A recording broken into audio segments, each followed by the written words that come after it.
Hello, hello, hello. Welcome to all of my new viewers, and welcome back to my returning viewers. I am Miss T, the creator behind 3TW's Design Boutique. Today, we will be experimenting with stripping a tumbler. I have seen a couple of videos demonstrate this process, but I've never tried it myself. Today, I will be experimenting with this process to see if I can get it to work for me. I have a few cups that I want to strip because they didn't turn out how I would like them. So this will be a plus if this works out. If this is something you are interested in knowing or learning how to do, stay tuned. So for this process, we will need a few materials. We will need a Ziploc bag large enough to fit your tumbler, some acetone, your tumbler, of course, that you want to strip, some paper towels, and some Reynolds wrap. Oh, and some gloves. We don't want to forget to protect our hands. You also want to make sure you are in a ventilated area because of the fumes from the acetone. And if you have a mask or a respirator, you will want to wear it to be safe from all the fumes, okay? So first get your Reynolds wrap together. I used 2 decent sized sheets of Reynolds wrap, okay? And pulled out 2 sheets of Reynolds wrap, and then I'm gonna lay it flat on the table.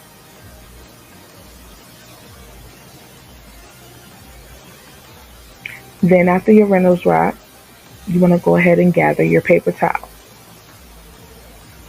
and then lay your paper towels on top of the Reynolds wrap. You want to get enough paper towels that you can wrap around your tumbler at least twice, maybe 3 times.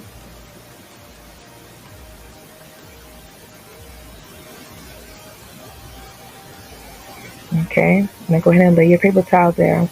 And then next we're going to roll our tumbler into the paper towel. Okay, and make sure you roll it up nice and tight. Here I'm rolling it up. It rolls around a good, 2, 3 times. Alright, so we're going to place it in the middle of our Reynolds wrap. I don't know why I just unrolled it, but yeah. I'm going to roll it nice and tight. And next, we're going to get ready to soak our paper towels with the acetone. The acetone is a very important part of this procedure.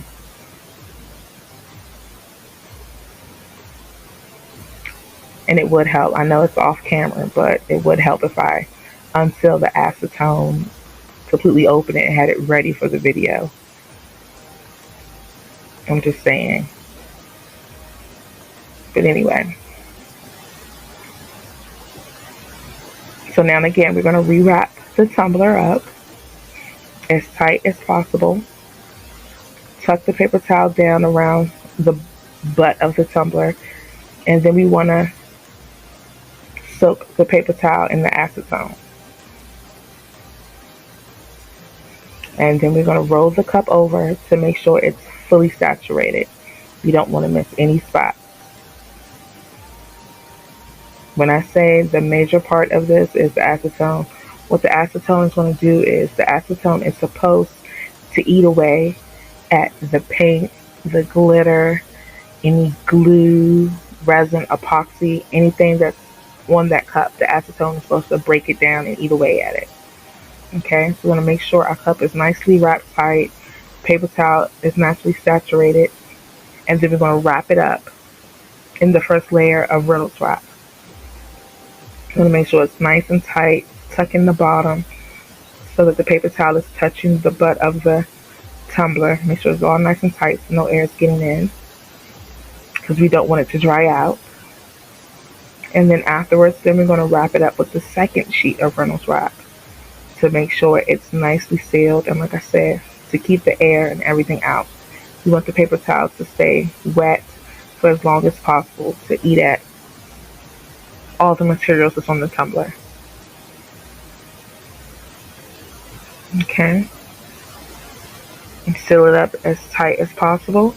After we seal up the last sheet of Reynolds wrap, we're going to go ahead and place our tumbler inside of the Ziploc bag.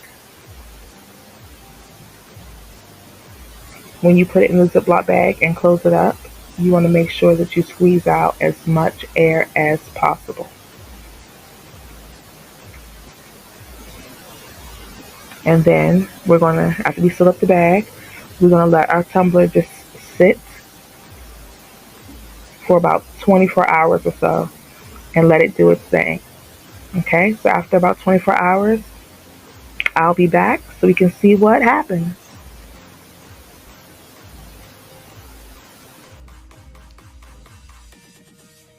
Now we're back after about,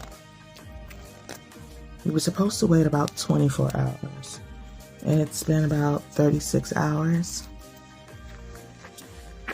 And now we're about to unwrap and see if this method of stripping our cup worked.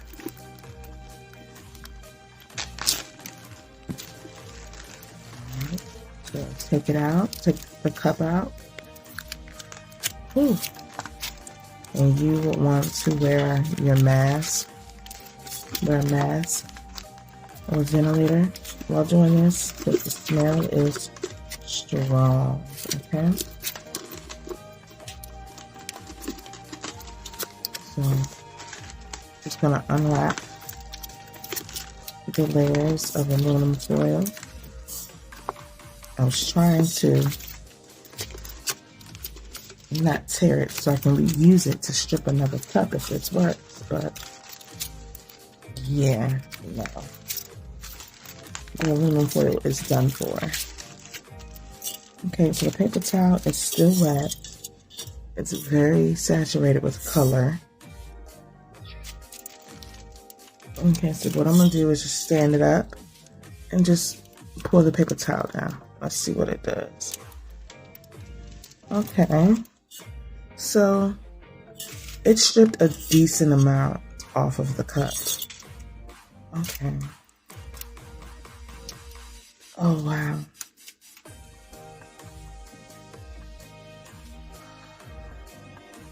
And look at that. Oh my goodness. That was, yeah, that was a decent amount of